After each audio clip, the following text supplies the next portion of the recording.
Negocios y billetes. Negocios y billetes.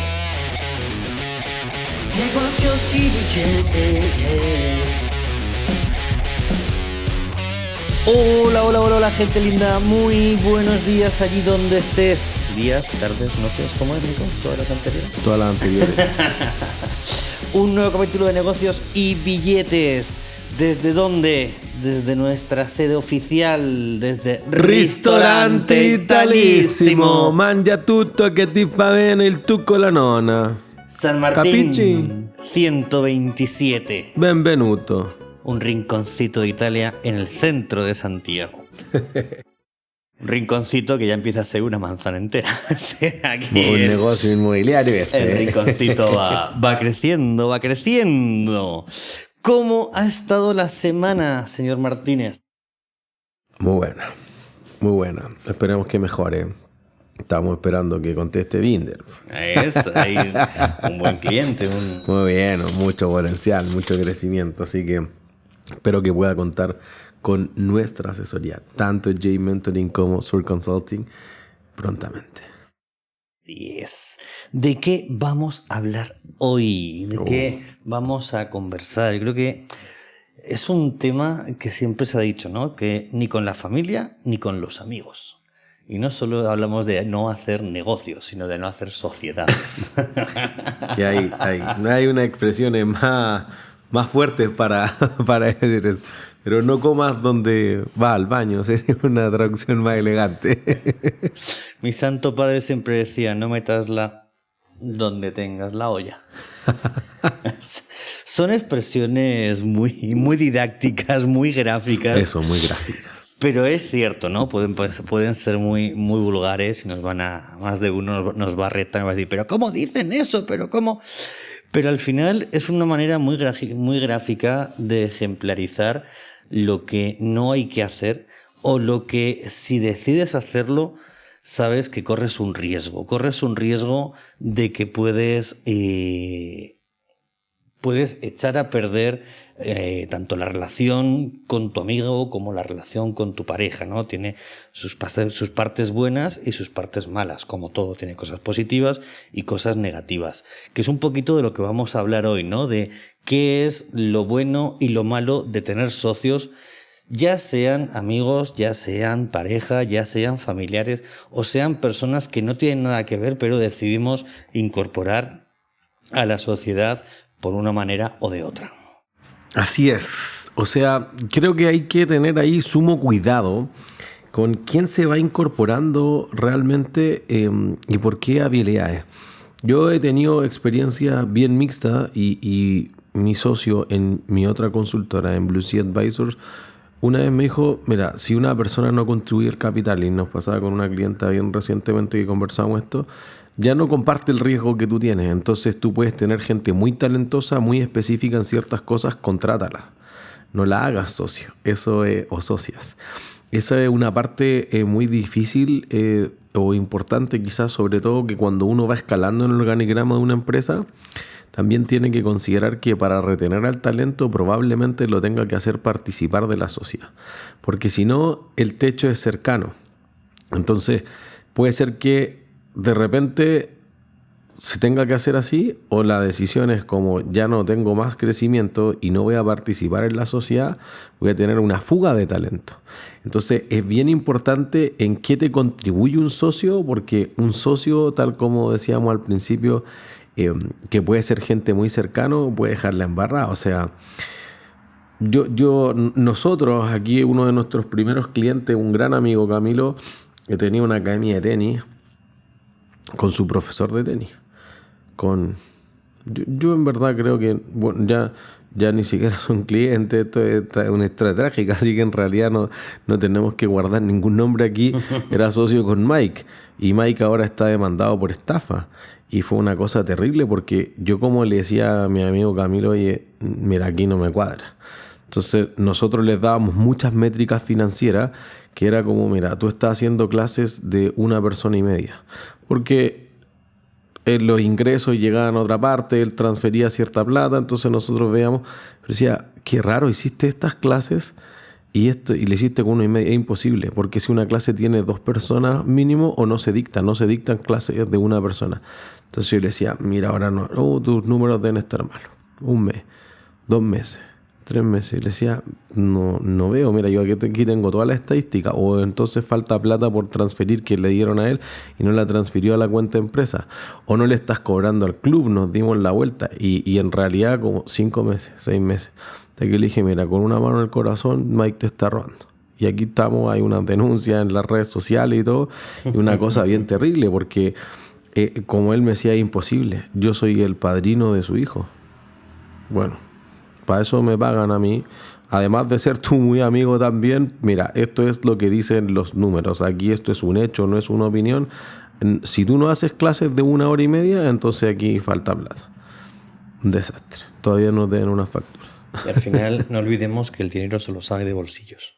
El dinero no sabe de caras. Totalmente. Solo sabe de bolsillos. Totalmente. O sea, entonces por eso es bien sensible el por qué uno es socio de una persona. Por eso el capítulo se llama Hay socios y socios, porque eso puede generar una diferencia importante en si tienen habilidades que son complementarias además, o si no son complementarias y que son... Lo discutíamos un poco incluso en un capítulo anterior de Cero Imperio también, después como en el After Podcast, de que los socios tienen que tener habilidades distintas. Tienen que ser complementarios. Pero no pueden saber nada de lo otro, porque te es imposible ver qué se está haciendo. Entonces, cuando hay habilidades muy técnicas, y esto yo lo he discutido mucho con grandes amigos de otras consultoras también, a pesar de que en general la gente que viene del área de las finanzas, que no es un contador, auditor de formación, pero que obviamente sabemos un cerro de contabilidad y de tributaria, etcétera, no puedes no saber nada de tributaria, porque te quiere un punto ciego, ibas a decir un blind spot innecesariamente, como mi maestro Olivares.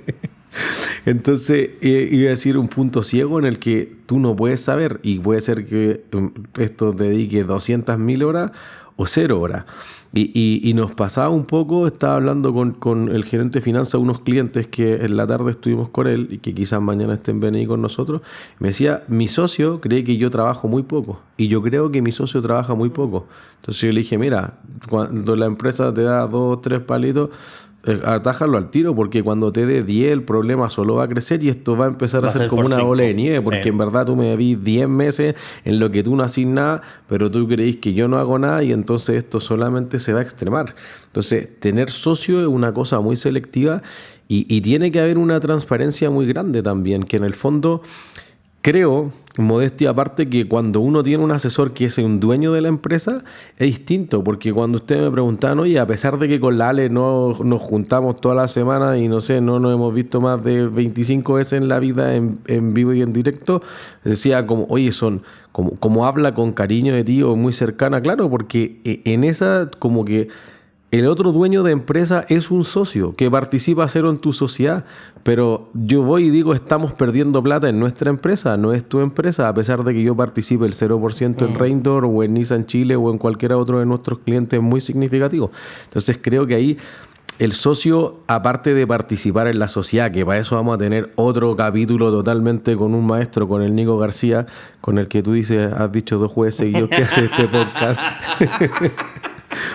Pero vamos a tener esa parte como legal de tener la sociedad, pero hay muchos socios que pueden ser pasivos por otras cosas, pero que pueden ser un socio comercial, un socio estratégico, no tiene que ser un accionista más de la sociedad, que eso es como el socio tradicional. Eventualmente hay otro tipo de partnerships, como creo que la traducción literal sería como sociedades, pero asociaciones que pueden ser súper importantes para la viabilidad económica, comercial, financiera o estratégica de una compañía. Pero al final los socios, lo importante, como tú decías, ¿no? Que sean complementarios. Y yo creo que al final muchas veces lo que pasa con los socios es que no saben qué es lo que hace la otra persona. Por eso siempre tendemos a pensar que nuestro socio no trabaja. ¿vale? Y al final hay socios, como tú decías, ¿no? Hay socios capitalistas que lo mejor es que no trabajen, que solo pongan la pasta, porque no tienen las habilidades o no tienen el conocimiento del mercado o no son un apoyo, ¿no? O es un socio, entre comillas, un socio tóxico. Entonces es como loco, pon la plata, yo me encargo de rentabilizarla y ya está, y no te metas, porque cada vez que te metes hay un incendio. Pero también pasa mucho cuando se juntan 2, 3, 4 amigos, y pasa mucho en las universidades, y hay varios casos que han llegado a ser startups muy, muy grandes, muy conocidas en Chile, que se juntan 3, 4 amigos en la universidad con una muy buena idea, que la maduran entre ellos, que ponen entre ellos un capital, que lo sacan durante un tiempo y después llega un socio que dice, oye, esto no va ni para adelante ni para atrás, os compro vuestra parte y sigo solo. O los mismos socios dicen, oye, yo me quiero salir porque esto ya no es la idea que yo tuve con 18, con 20, con 24, ahora quiero seguir otro camino y no quiero dedicarme tiempo a esto. Y en vez de dejar mi plata como si fuese un socio capitalista, pasivo, correcto, gracias, me retiro, tomar mi plata, que os vaya súper bien, yo me voy por otros lados, ¿no? Al final, eso es lo bueno y lo feo de los socios. Tiene que ver con 2 problemas. ¿Cuánto rema cada uno de las socias o de los socios? Que cuando reman asimétricamente puede parecer piola porque el 20 o el 30% de cero sigue siendo cero. Claro. Cuando sea de muchos ceros, de cientos de millones, miles de millones, el problema se va a acrecentar sí o sí.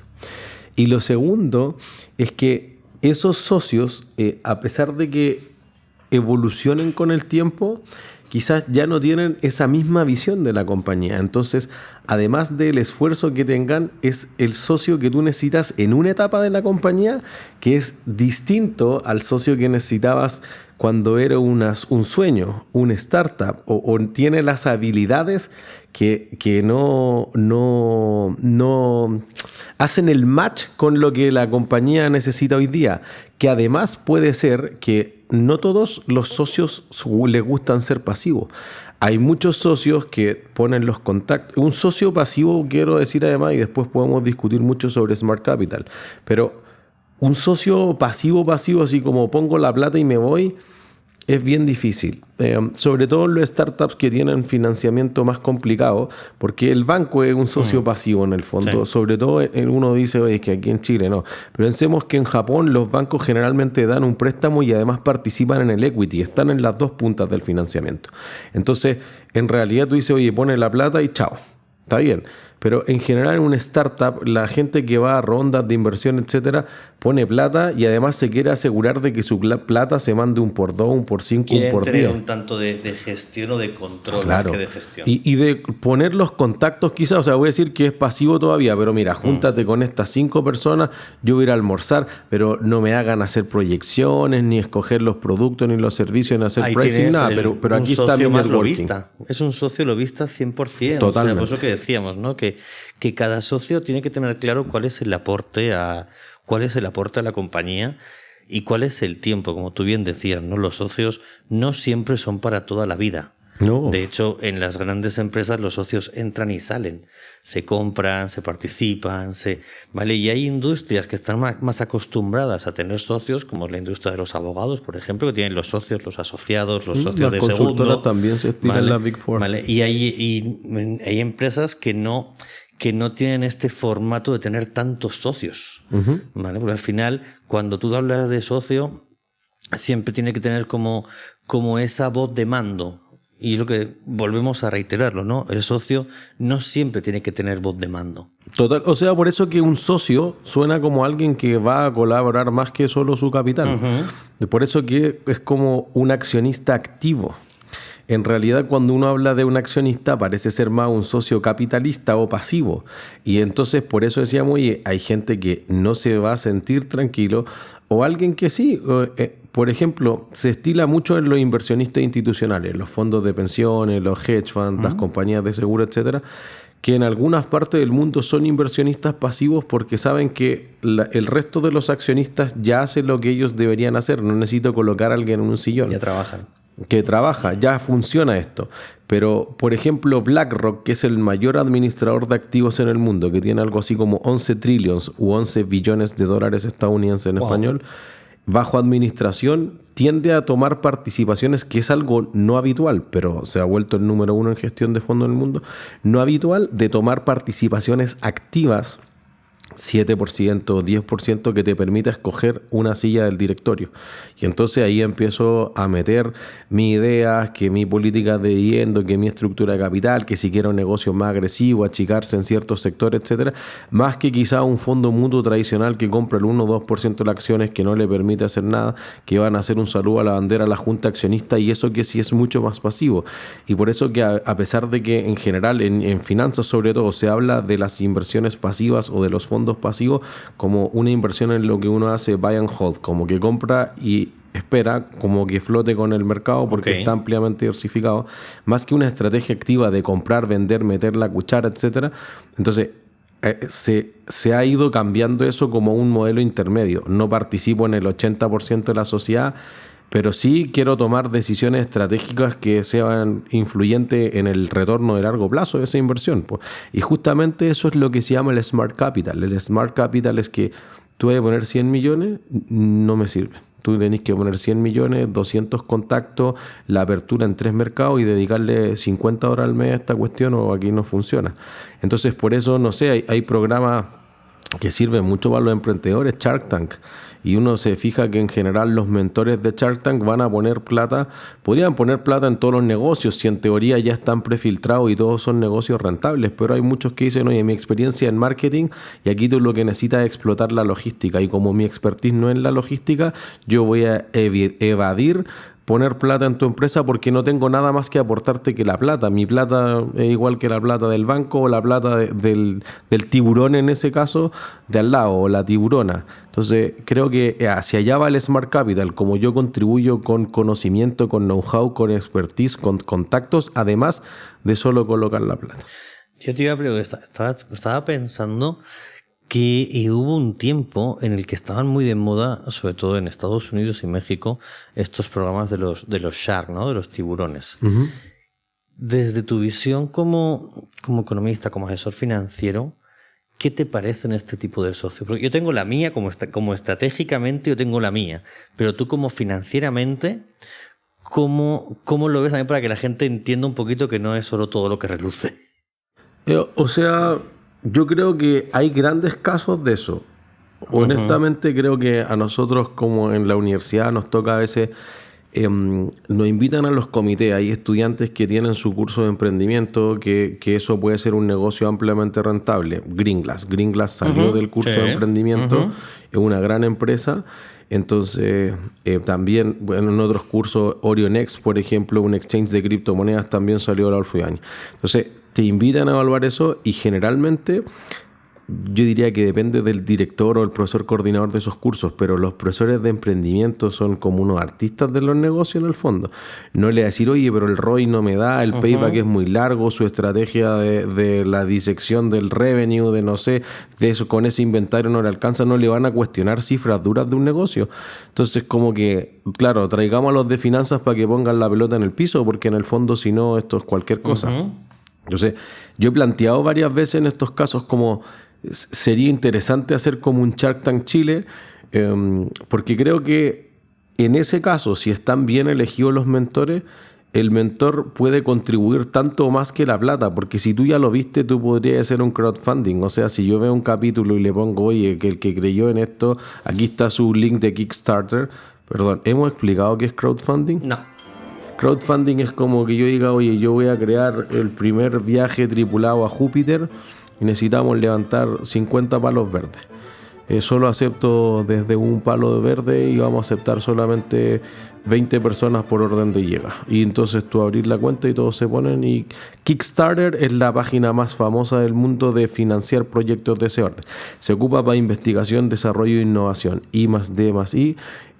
Porque tú desarrollas prototipos con eso solamente contra voy a recibir primero el prototipo, pero eso ha ocupado mucho, es muy interesante para los emprendimientos, para películas alternativas, por ejemplo. ejemplo, si tú pones plata acá, te dejo ser extra. Fíjate que es simbiótico, no solamente me pusiste plata, además me ahorro la plata que le tengo que pagar a lo extra, o va a aparecer en los créditos, se ha pagado con otras cosas. Entonces creo que uno de los desarrollos de FinTech, la tecnología aplicada a la finanzas, que ha sido bien interesante.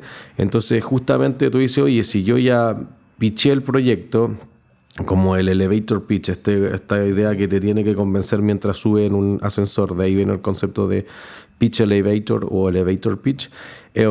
Justamente con eso tú ya podrías poner la plata, pero ¿de qué me sirve tu plata si yo necesito abrir mercados, no sé, en un idioma que no hablo? Tengo que ir a comprar piezas a Kazajistán, que no tengo idea cómo es. Entonces puede haber una serie de elementos sumamente importantes que pueden, barreras burocráticas, no sé, pues en tu rubro, oye, construcción, capaz que si me demoro 10 años en sacar el permiso, el proyecto muere, es una oportunidad única, etcétera. Como que hay que tener cierta red de contactos que creo que es valiosa ahí.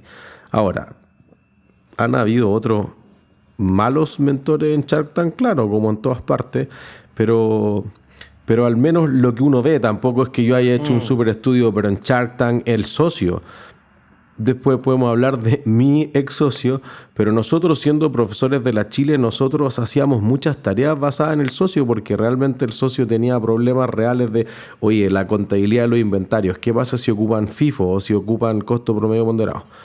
FIFO significa first in, first out, o los primeros que entran son los primeros que salen, y costo promedio ponderado es lo que es. Entonces funcionaba esto, oye, tiene un problema incobrable, etcétera, y resolvía problemas reales que puede tener una pyme, tampoco una micro pyme, pero una empresa mediana, que son las que salían ahí. Entonces, desde mi punto de vista, me parece que han sido buenas experiencias de negocio, entretenidas además, porque entendís que es un programa televisivo, etcétera. También no te muestran solo los casos de éxito, en cada capítulo siempre hay el que fracasa y que nadie le puso lucas, sí, y explican los mentores por qué no le puso lucas o iba bien hasta acá. Entonces alguien que ve eso se puede entrenar mucho más, que es lo que nos pasa a nosotros en la reunión de BNI, de los empresarios. Y a pesar de que no saques ni un contacto, tú tienes tus 30 segundos o tus 25 segundos todas las semanas para vender esto. Entonces cuando tú llegas a hacer tu pitch de negocio, evidentemente ya lo entrenaste y lo pusiste a prueba con muchas más personas. Creo que ahí hay un valor significativamente importante y agregado para los emprendedores que van a ese tipo de instancias. Es que al final el tema de los socios te da este apoyo, ¿no? No sentirte solo, lo que hemos dicho siempre, la soledad del gerente o la soledad del fundador. El tener este apoyo de tu socio que sufre, que llora, que celebra contigo, que al final hay un compromiso, ¿no? Hay un compromiso, hay una motivación, hay un respaldo, hay un partner de sufrimiento y un partner de celebración. Entonces, para eso es importante que tengas que elegir bien a tus socios, ¿no? Al final, lo más difícil del socio no es encontrar personas que quieran poner dinero en tu proyecto, sino es encontrar un buen socio que quiera poner dinero en tu proyecto. No es lo mismo, gente dispuesta a poner dinero en un proyecto, si es interesante, si tiene un estudio, si tiene una buena presentación, si tiene unos números razonablemente rentables, si no es una locura, si es un nicho, siempre vas a encontrar a alguien que pueda poner plata, poco o mucha. Pero el tema es un buen socio para este proyecto, y cómo mides que sea un buen socio. O sea, ¿qué es lo que tiene que tener un buen socio para que pueda ser duradero en el tiempo y pueda hacer una contribución realmente a la empresa? Yo creo que es una apreciación bien personal, pero... 100% el guatómetro. Lo instauró Ale en el capítulo anterior. Pero yo creo que desde mi punto de vista, evidentemente aquí si vamos a distintos autores tendrán 200 explicaciones distintas. Cada autor una. Yo creo que hay una que puede ser transversal, que te permita irte de vacaciones tranquilo. Sin socio, como lo hemos dicho 200.000 veces, pero tu empresa es un hijo, entonces como tú no dejarías a tu hijo botado durante un mes por irte a las Bahamas, va a pasar lo mismo con la empresa. Le puedes dedicar menos tiempo, pero nunca le vas a dedicar cero. Si tienes un socio, pero para eso si tienes pasar. Un buen equipo, te puedes ir de vacaciones igual. ¿Vale? Tú puedes delegar en tu equipo de trabajo. Totalmente, pero nunca 100%. O sea, siempre, eso sí que es cierto, siempre hay. No tienen que saber para qué es ese botón. Sí, es que por eso, la gente que nos Sí. escucha y que tengan hijos lo dejan con los abuelos, pero igual le hacen FaceTime todos los días a los niños en las vacaciones Sí. de adultos. Eso va Sí. a pasar con menos porcentaje, evidentemente, un equipo que hoy lleve mucho tiempo compenetrado, etcétera, pero en algún momento te van a picar los dedos por saber qué está pasando. Y por otro lado, entonces creo que un socio diversifica ese riesgo. En el sentido financiero, eso siempre tiene una ventaja. Y lo segundo es que pueda compartir los riesgos contigo. Un socio no tiene que ser solo de palabra, tiene que contribuir capital. O sea, cuando hay que repartir dividendos, todos nos repartimos. Bueno, cuando hay que hacer lo contrario, repartir dividendos, hacer un aumento de capital porque las cosas no fueron bien, todos deberíamos ponernos. Y si no tenemos plata y tenemos que ir a pedir créditos de consumo, lo que sea, como personas para contribuir a la empresa, los dos deberíamos tener lo mismo. No, es que yo estoy medio salpicado con los bancos. No estamos compartiendo No el mismo estás riesgo. comprometido. Y entonces, si no comparten el mismo riesgo, no pueden obtener la misma rentabilidad. Eso es una ley de las finanzas. El riesgo está asociado a la rentabilidad esperada. Entonces no tendría ningún sentido que yo me lleve todo el riesgo, pero la rentabilidad la digamos a media. Por eso que ahí ya no tengo un socio. Tengo un buen asociado, no un socio. Simplifica tus finanzas corporativas con Sur Consulting, los especialistas en asesoría financiera. www.surconsulting.cl. Así es, al final para eso emplea a tu socio y tienes un trabajador comprometido. Y ya está, comprometido en que va a buscar la mejor rentabilidad, pero no va a querer asumir riesgos en las pérdidas. Claro. Por eso al final la elección de un socio no es algo arbitrario, ¿no? Es algo que hay que estudiar, que hay que conversar, que hay que conocer a la persona, que hay que saber cuáles son sus alineamientos, cuál es su formación más allá de la profesional, ¿no? Cuál es su formación en cuanto a una ética profesional, en cuanto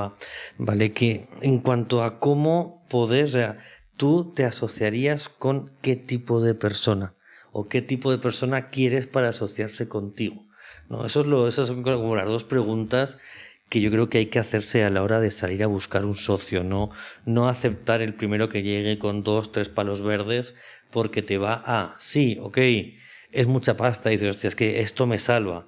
Sí, pero ¿qué tipo de sociedad vas a tener? ¿Vas a tener una sociedad tóxica que vas a estar odiándola cada 2x3? Bueno, es una posibilidad siempre. Por eso tú decides si quieres asumirlo. Sí, esto es así. Y es que por eso, además, es una combinación de oportunidad. Esto es lo mismo que pasa en la contabilidad, como que los estudiantes, lo decía hoy día en la mañana en el Magíster de Finanzas. ¿En qué momento del año emito los estados financieros? ¿Cuando estén perfectos o cuando lleguen a tiempo? ¿Qué creen ustedes? Cuando lleguen a tiempo. Siempre hay tiempo después para reajustar. Bueno, entonces tú lo que prima es la oportunidad, que lleguen oportunamente. Porque si tú me entregas unos estados financieros 2 años después que están perfectos, ya la empresa murió en el intento. Ya murió. Si tú me entregas unos estados financieros el 2 de enero que están como el forro porque le falta un cerro de cosas que es imposible hacer automáticamente y porque nadie los puede auditar, también es malo. Tiene que haber un balance. Y aquí pasa lo mismo. Tú puedes decir, oye, voy a buscar el perfecto socio y esto es un matrimonio en el fondo, una sociedad. Así es. Entonces tú, claro, mira, sé que yo tengo una lista de 200.000 cualidades que tengo para mi señora, para mi socio, para el que sea, y voy a demorarme 10 años. Y 10 años ya no van a estar los mismos proyectos, no van a ser las mismas necesidades. Como decimos siempre, la empresa va evolucionando y quizás eso es algo que nos transmitía harto la Ale. En el fondo, que el socio quizás tiene que tener la flexibilidad de irse adaptando con el tiempo, porque no sé, yo siempre digo General Electric, mira el nombre que tiene, General Electric. ¿Qué hace General Electric hoy en día? Arrienda aviones. El mayor tenedor de aviones en el mundo es General Electric Capital, GECA. Y tú dices, oye, pero se llama General Electric, no hará algo con electricidad, nada. Cosas que funcionen con electricidad, pero no provee electricidad. Con suerte se acerca a las ampolletas, pero hace refrigeradores, turbinas de centrales nucleares y cuestiones rarísimas y te arrienda todo lo que se te ocurra. También General Electric también hace todo el tema de cable. Claro, o sea, pero lo que era General Electric hace 100 años no es lo mismo que era ahora. ¿Se entiende? Entonces como que las empresas van evolucionando en una dirección que tú necesitas que el socio se adapte. Por eso que uno, y lo escuchaba también en un podcast hace poco, que es muy raro que un CEO de una empresa, voy a decir S&P 500, de las 500 empresas más grandes del mundo, voy a ser exacto porque después mis alumnos que ya tuvieron Bloomberg conmigo dicen, profe, el índice se llama S&P 500, pero en realidad tiene 503 empresas. Ya, esas son las 503 empresas que más valen en la bolsa de Estados Unidos, por ende son de las más grandes del mundo con 3 o 4 excepciones de Europa. Pero las empresas Fortune 500, que son las 500 más grandes que podrían no estar abiertas en bolsa, se repetirán 470, pero hay unas 30 muy grandes que son empresas privadas. De partida Bloomberg, que es una empresa de 70 mil millones de dólares. Entonces, de esas empresas, que un CEO dure 25 años, 30 años, es muy difícil, muy difícil. O sea, uno ve un Google, se retiraron. Jeff Bezos es un caso bien extraño. El fundador no, voy a decir el que creó el conglomerado de Louis Vuitton y entonces son pocos casos en los que tú digas, oye, el CEO lleva 30 años, porque es lo que tú decías, lo que partió siendo un proyecto que era más atractivo al área del marketing o de la postventa o que nos reíamos mucho y que ahora no. O sea, mira un Netflix, todos sabrán cómo partió Netflix, ¿o no? Netflix te entregaba las películas por los DVD, te lo enviaba por correo. Y cuando el Blockbuster todavía era una tienda rentable, que la gente iba, pues, y eso tuvo ese negocio. ¿Hasta cuándo creen que tuvo el despacho de DVD por correo? ¿Hasta que cerró el Blockbuster? ¿Cuándo? El Blockbuster quebró el 2010. No idea. Échenle, carrilense. Años. ¿2008? 2023. Hasta el 2023. Y el 2023 le reportaba algo así como 150 millones de dólares al año. Es nada para lo que vende Netflix, pero era una locura. Entonces tú dices, pero ¿quién anda viendo DVD? Ni siquiera hay máquinas de DVD, los computadores ya no le entran DVD. No.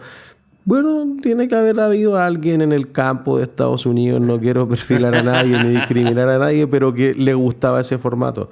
Entonces tú dices, oye, cuando partió siendo una empresa y ahí se abrió a bolsa y era cualquier cosa, pues, y entonces Blockbuster se rió en su cara, ustedes no van a ser nadie, y Blockbuster murió hace 15 años y Netflix es lo que es, un coloso que supera a Disney inclusive, a pesar de todo lo que yo digo cuando hacemos el caso Netflix en clase, justamente hizo cosas muy distintas y la habilidad de evolucionar con el tiempo es una cosa muy significativa, sobre todo en la velocidad que avanza la tecnología. O sea, una cosa que yo converso harto con los contadores y no sé, tú decías en 3 meses todo lo que es inteligencia artificial, automatización de procesos, es una cosa brutal. Me lo decía un cliente de nosotros muy querido, el CHM de Plan, me decía, oye, la automatización tiene que ser esto, porque si tú dejas esto manual, entonces y pasan 200 cosas al día, mañana van a pasar 500, mañana van a ser 2000, y esto lo puede procesar un robot.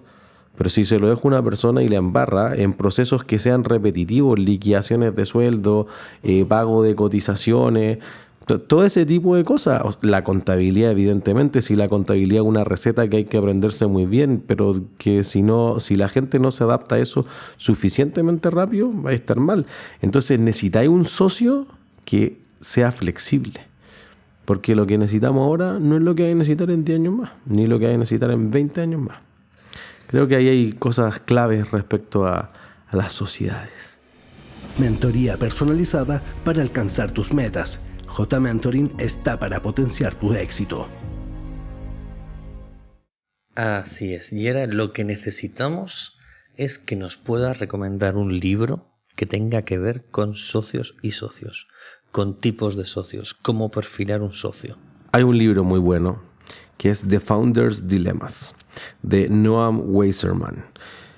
Plantea muchos casos reales de tecnología, de biotecnología, como empresas que han estado como en la vanguardia del hipercrecimiento. Cuando uno habla, oye, te va a pegar un por 10, por si alguien no entiende, tú vas a poner 100 y vas a recibir 1000 en X cantidad de años. Normalmente que los que entran en una parte del capital semilla o en cierta etapa, en la ronda A, la ronda B, etcétera, tienen un exit option cada cierto tiempo. Entonces, cuando estas empresas como de hipercrecimiento tienen que escoger a un socio o un cofundador, es bien importante tener ciertos parámetros que analizar y cómo tiene que tener ciertas habilidades complementarias, ciertas expectativas, y que a veces como lazos afectivos que sean gestionados de la manera errónea puede hacerte escoger un mal socio.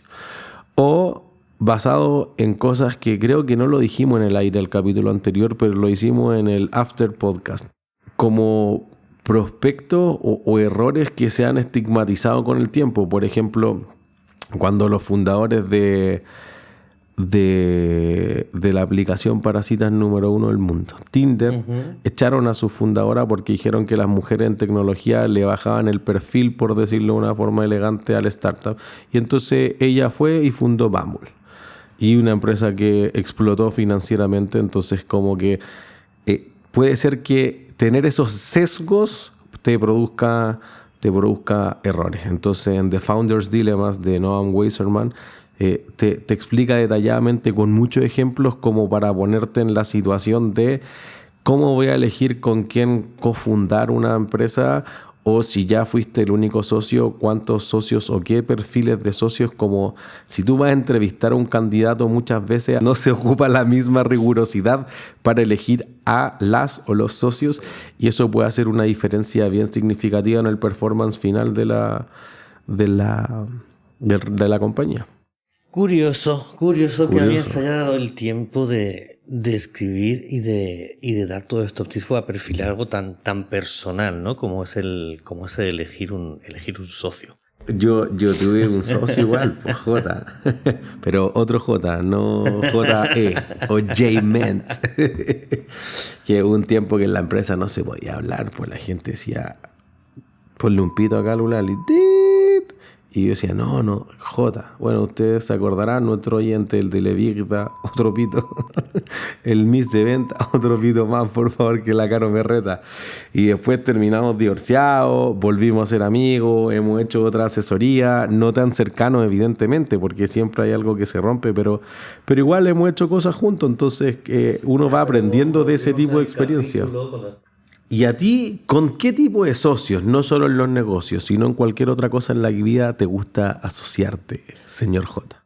Mira, yo creo que al final, como hemos hablado durante el capítulo, ¿no? O sea, al final el socio para mí tenemos que compartir una visión ética, una visión del proyecto, un enamoramiento del proyecto, pero un enamoramiento real, un enamoramiento de lo bueno y de lo malo del proyecto, ¿no? O sea, ser conscientes de qué es lo bonito y qué es lo feo de ese proyecto, el poder conversar con esta persona y que sea este aporte y que no sea el típico socio quejón, el típico socio que yo hago todo y tú no haces nada, ¿no? Que tenga claro que los dos trabajamos en pro de que el proyecto salga. Y muchas veces para tener un socio no hace falta tener una sociedad, ¿no? Como tú dices, puede ser un partner en el cual estás trabajando con un proyecto, como está pasando ahora con uno de los mentis que hemos incorporado, otro asesor específico para un tema muy concreto, y estamos trabajando juntos y desde el primer momento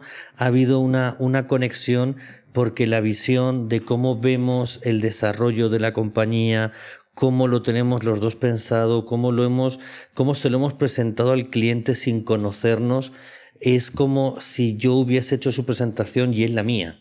¿Vale? Entonces, ahí es donde te dice, aquí hay un buen socio porque compartimos la misma visión, tenemos las mismas ganas, trabajamos de la misma manera, tenemos una relación con el cliente muy parecida, tenemos una forma de ser, de hablar, entonces dices, hey, aquí hay potencial. Cuando juntas a dos personas que realmente se engranan para un proyecto concreto, el potencial es atómico. Entonces, yo creo que hay que buscar eso, ¿no? Hay que darse ese tiempo, como decíamos, de poder evaluar, de poder pensar, como tú decías, ¿no? De hacer estas 300, pedido a los Reyes Magos, de hacer estas 300 cualidades que yo quiero de mi socio, y también ver cuáles puedes sacrificar, cuáles son más importantes, cuáles no son tan importantes, cuáles son primarias, cuáles son secundarias, cuáles son complementarias, y ahí decir, ok, cumples con el 70, con el 80, con el 50, con el 40, con el 20, con el 10, porque con el 100 va a ser difícil que encuentres a alguien